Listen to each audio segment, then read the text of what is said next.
जनजातीय सुरक्षा मंच के द्वारा 24 मई को दिल्ली के लाल किला में आदिवासी समागम किया जा रहा है और इस आदिवासी समागम को लेकर राजनीति तेज हो गई है।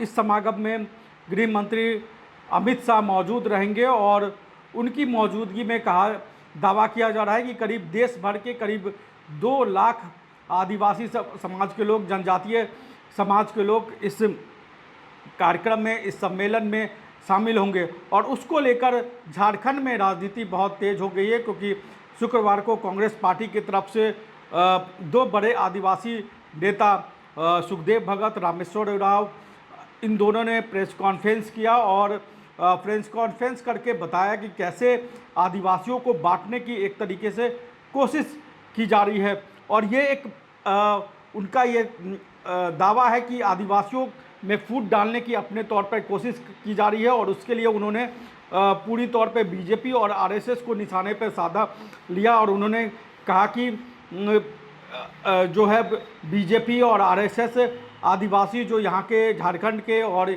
भारत के मूलवासी हैं, उनको कभी भी बीजेपी आरएसएस आदिवासी नहीं कहती है, उनको वनवासी कहती है, उनको वन मानता है। और इसी प्रेस कॉन्फ्रेंस में मौजूद कांग्रेस विधायक दल के उपनेता राजेश कश्यप ने ये कहा कि बीजेपी पूरी तौर पर ये कोशिश कर रही है कि डीलिस्टिंग के बहाने आदिवासी समाज को बांटा जाए। सरना धर्म कोड की जो मांग हो रही है उस मांग को अपने तौर पे खारिज करने की कोशिश की जा रही है। और रामेश्वर उरांव ने इसे संविधान से अलग बताया, संविधान के उलट बताया। संविधान में जो अधिकार जनजातीय समाज को दिया गया है उसको अपने तौर पर खारिज कर रहा है, ऐसा रामेश्वर उरांव का दावा है। और कहा यह जा रहा है कि जो बीजेपी है, क्योंकि आदिवासी वोट बैंक में खासतौर पर अगर झारखंड की हम बात करें तो वहाँ पर हेमंत सोरेन की सबसे ज़्यादा पकड़ मानी जाती है। और जो 2024 का चुनाव परिणाम आया वो बताता भी है कि सिर्फ एक सीट को अगर छोड़ दिया जाए, चंपई सोरेन की सीट को, सरायकेला की सीट को, तो उसके बाद जितनी भी सीटें थी उन सब सीटों पर झारखंड मुक्ति मोर्चा और कांग्रेस पार्टी के विधायकों की जीत हुई, जो जनजातियों के लिए आरक्षित सीटें थी।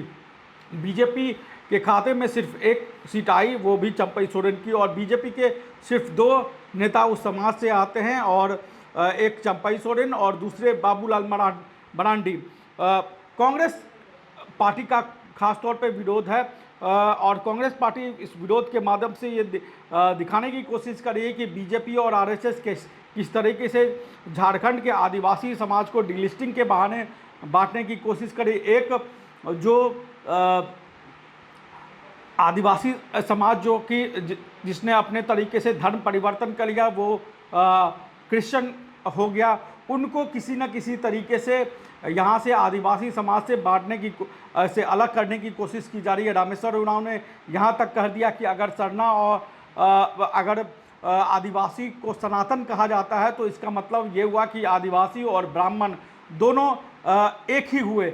और जो बीजेपी अपने तौर पर कोशिश कर रही है, क्योंकि हमने देखा कि जिस तरीके से आदिवासियों को एक राष्ट्रीय नेता की ज़रूरत थी और उसको बहुत हद तक हेमंत सोरेन पूरा करते हुए दिख रहे हैं भी हम कह सकते हैं, क्योंकि असम में जिस तरीके से उनको रिस्पांस मिला वो बताता है कि आदिवासी नेता के रूप में झारखंड के बाहर भी हेमंत सोरेन की स्वीकार्यता बढ़ रही है। अब आने वाले समय में उड़ीसा में चुनाव होना है और बीजेपी ये मान के चल रही है कि आदिवासी वोटर उनके साथ उस तरीके से नहीं जुड़ पाया है जिस तरीके की उनको उम्मीद थी। और झारखंड का चुनाव परिणाम ये बताता है कि आदिवासी वोटर बीजेपी के साथ उस तरीके से इंटैक्ट नहीं हो पा रहे हैं। इसलिए विपक्ष जो बीजेपी के विपक्ष में है वो ये आरोप लगा रहा है, खासतौर पे कांग्रेस, कि बीजेपी डीलिस्टिंग के बहाने जो ये आदिवासी समागम कर रही है उसके बहाने जो है वो आदिवासी समाज को अपने तौर पे बांटने की कोशिश कर रही है, उनको अलग करने की कोशिश, उनको कमज़ोर करने की कोशिश कर रही है, उनको अल्पसंख्यक बनाने की कोशिश कर रही है और आदिवासियों की एकता को ख़त्म करने की अपने तौर पर बीजेपी कोशिश कर रही है।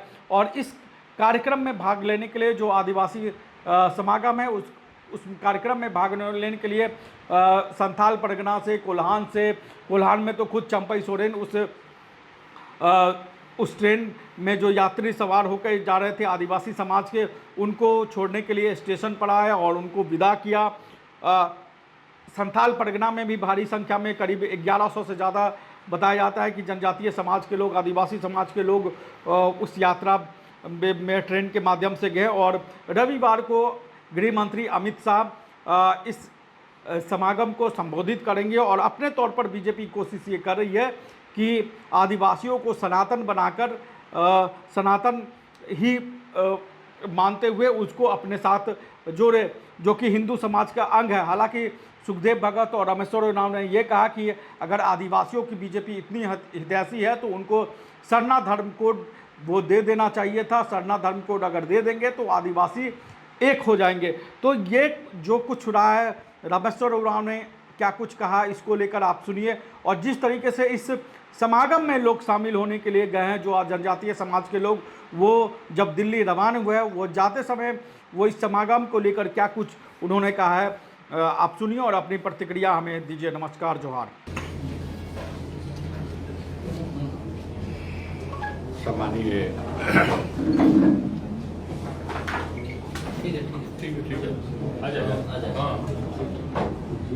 सम्मानीय सांसद जी की बात को मैं आगे बढ़ा, पूरे समर्थन के साथ जो उन्होंने कहा, पूरा समर्थन मेरा और मेरे ख्याल से यहाँ बैठे हुए सबों का है। डीलिस्टिंग की बात कर रहे हैं, समागम कर रहे हैं, उसमें छुपी हुई बात यह है कि डीलिस्टिंग की बात कर रहे हैं। डीलिस्टिंग मतलब क्या? जो ट्राइबल में क्रिश्चियन बन गए हैं, क्रिश्चियन नॉन क्रिश्चियन दो आप सभी जानते हैं, उनको ट्राइबल से हटाने की बात करेंगे, जो मेरा अंदाज है, यही बात करेंगे। मैं कहता हूं कि यह जो उनकी बात होगी संविधान से हटकर, संविधान सम्मत नहीं होगी। संविधान सम्मत इसलिए नहीं होगी कि नोटिफिकेशन पढ़िए 1950 में, कहीं भी धर्म की बात नहीं कहेगी आदिवासियों के मामले में। 1950 में जो एससी के लिए निकला था नोटिफिकेशन, उसमें धर्म की बात कही गई थी। जो हिंदू होंगे वही शेड्यूल कास्ट में ऑर्डर में आएंगे। बाद में 1956 में जोड़ा गया कि सिख होंगे वो भी हिंदू, वो भी शेड्यूल कास्ट के चिन्हित होंगे। 90 में जो बुद्धिस्ट थे उनको भी जोड़ा गया। ये उनके लिए, हमारे लिए नहीं है।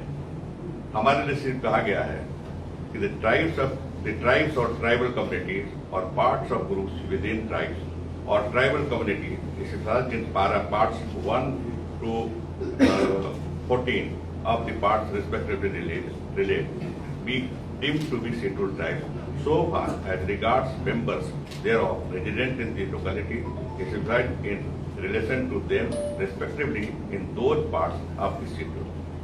कई धर्म नहीं है, शेड्यूल कास्ट में है धर्म, हिंदू है, सिख है, बुद्धिज्म है, लेकिन ट्राइबल में नहीं है। तो ये अभी हम एक हैं, क्रिश्चियन नॉन क्रिश्चियन भले हो, धर्म अलग अलग भले हो, लेकिन हमारी कम्युनिटी एक है। हम भी उरांव और जो क्रिश्चियन हो गए वो भी उरांव।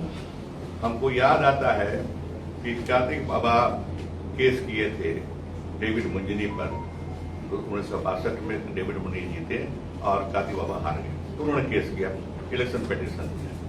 इलेक्शन पिटीशन में पटना हाई कोर्ट ने लिखा कि डेविड मुंजनी भी उरांव हैं और कार्तिक उरांव भी उरांव है, दोनों की जाति उरांव है, सर्टिफिकेट भी उसी के आधार पर मिला है। तो ये ट्राइबल है और ट्राइबल सीट पर चुनाव लड़ सकते। वो पुराना फैसला है, 1963-64 का होगा, याद नहीं, कुछ पुराना पड़े थे वो। तो ये जो टारगेट कर रहे हैं एक धर्म विशेष के आदिवासियों को, ये गलत है। ये कहते हैं हम भी सरना है। अगर प्रकृति पूजक वो भी बनना चाहते हैं तो सरने बोल दीजिए ना, ये आदि धर्म बोल दीजिए वो भी चलेगा, आदि धर्म दे दीजिए, सब एक हो जाएंगे। लेकिन ये जो कहते हैं ठगने के काम, सनातन और सरना एक है, एक कैसे होगा? आप सनातन धर्म क्या है? वैदिक धर्म है, ब्राह्मण धर्म है, हम पढ़े लिखे कम थोड़े हैं, अब सब पढ़ लिए हैं हम लोग भी, आदिवासी जन। वैदिक धर्म को सनातन धर्म कर रहे हैं आप, ब्राह्मण धर्म भी वही है, तो फिर आप लाना चाहते हैं दोबारा? तो ऐसा नहीं चलेगा। ये हम विरोध करते हैं समागम का, 24 तारीख को होने वाले समागम। बहुत धन्यवाद। आप जो रेलवे स्टेशन पर देख रहे हैं, ये जनजाति सांस्कृतिक समागम का आयोजन दिल्ली लाल किला में होने जा रहा है और आदिवासी जनजाति लोग को जो संविधान द्वारा जो प्रदत्त अधिकार और सुविधा जो मिला है, उनकी संरक्षण बचाव के लिए जा रहे हैं। आदिवासी लोग अपने परंपराओं को संरक्षण के लिए, चाहे मांझी थान हो, जाहिर थान हो, अपनी संस्कृति को बचाने के लिए वहाँ सरकार के पास आवाज उठाने जा रहे हैं कि उनकी जो मूलभूत आवश्यकता है, जो संविधान द्वारा प्राप्त है, उनको सरकार से सही सलामत मिले, उनके अधिकार को दूसरे लोग को ना मिले। इनके लिए आज वहाँ अपना 60% पूरे देश से लगभग 1.25 लाख जनजाति लोग वहाँ पहुंच रहे हैं और अपनी आवाज को बुलंद करेंगे। उसी अधिकार की मांग के लिए आज ये दिल्ली चलो अभियान का जा रहा है और जो कन्फ्यूजन है उनको ये अधिकार ना मिले, जो अपनी रूढ़िवादी परंपरा को मानते आ रहे हैं, उन्हीं को उसका अधिकार मिलना चाहिए। जनजाति सुरक्षा मंच द्वारा आयोजित पूरे भारत का जनजाति सांस्कृतिक समागम के निमित्त दिल्ली जा रहे हैं, तो यहाँ पर भी संथाल परगना प्रांत से और 8 जिले से, उसमें दुमका, पाकुड़, साहेबगंज, गोड्डा, देवघर, फिर गिरिडीह, धनबाद और जामताड़ा, ये 8 जिले से संथाल परगना से यहाँ पर अपने 1177 प्रतिनिधि दिल्ली के लिए यहाँ से प्रस्थान कर रहे हैं। तो यह अपने जो आदिवासियों की जो परंपरागत जो अपने व्यवस्था है, यानी कि पैसा से संबंधित हो, चाहे अपने संविधान में प्रदत्त आरक्षण से संबंधित हो, अपने हक अधिकार से संबंधित हो, अपने धर्म संस्कृति जो सनातन संस्कृति अपने भारतीय संस्कृति है, इसकी रक्षा हो, अपने इसलिए इस विषय को लेकर के हम संथाल परगना से भी पूरे भारत के आ रहे हैं। तो हम भी संथाल परगना से वहाँ पर दिल्ली पर जा रहे हैं और यह भव्य और दिव्य कार्यक्रम में ऐतिहासिक जो लाल किला मैदान में होने वाला है, इस पर संथाल परगना का प्रतिनिधित्व तो भी वहाँ पर एक गौरवपूर्ण होने वाला है। तो इस प्रकार से हम यहाँ पर दुमका के इस स्टेशन में और फिर यहाँ से लोग यहाँ पर उपस्थित हैं और लोग यहाँ से प्रस्थान करने वाले, अभी स्पेशल ट्रेन यहाँ पहुँचने वाली है, उससे हम सभी प्रस्थान करेंगे। उस कार्यक्रम में मुख्य अतिथि के रूप में अपने देश के, भारत देश के गृह मंत्री श्रीमान अमित शाह जी वहाँ पर उपस्थित रहने वाले हैं, हम सबको संबोधन करने वाले हैं। अपने पूरे भारत से और 750 प्रकार के जनजाति हैं, उसमें से कम 600 प्रकार के जनजाति और 2 लाख की संख्या में वहाँ पर उपस्थित होंगे। आप सभी जानते हैं कि नॉर्थ ईस्ट से अरुणाचल प्रदेश, नागालैंड, त्रिपुरा, उधर से भी काफ़ी संख्या में ट्रेन से आ रहे हैं और यहाँ तक कि अंडमान निकोबार द्वीप समूह जो समुद्र के बीच में है, जो काले हमारा देश गुलाम था, वहाँ काले पानी की सजा होती, तो वहाँ से भी और 200 संख्या की में लोग आ रहे हैं वहाँ पर दिल्ली कार्यक्रम में। यह एक अनोखा, पूरे भारत के सभी प्रांतों से वहाँ पर आ रहे हैं, यह एक दिव्य भव्य कार्यक्रम अनोखा होगा। यह बहुत ही सुंदर इस प्रकार से कार्यक्रम होने वाला है।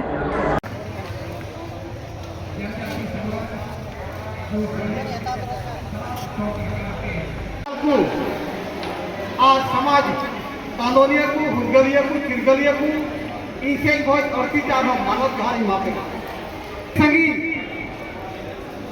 का जो दिल्ली को चला कर और उनारिया बाबत को बढ़ाया गया, जो अब हक अधिकार आप सबों के सामने उन्होंने अपने वक्तव्य रखा, आपको बहुत बहुत धन्यवाद। और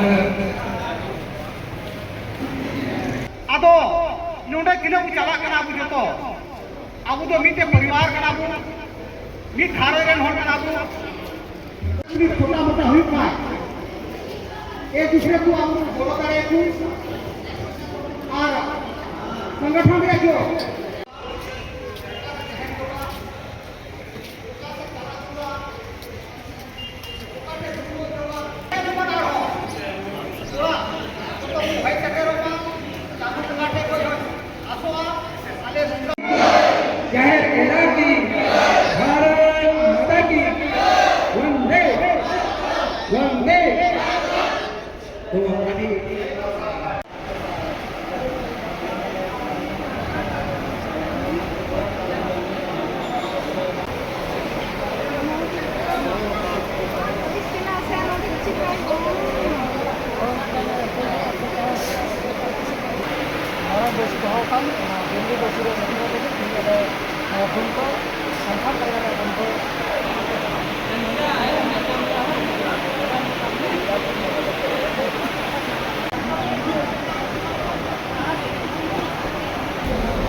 ट्रेन ने खाली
खुल रही है।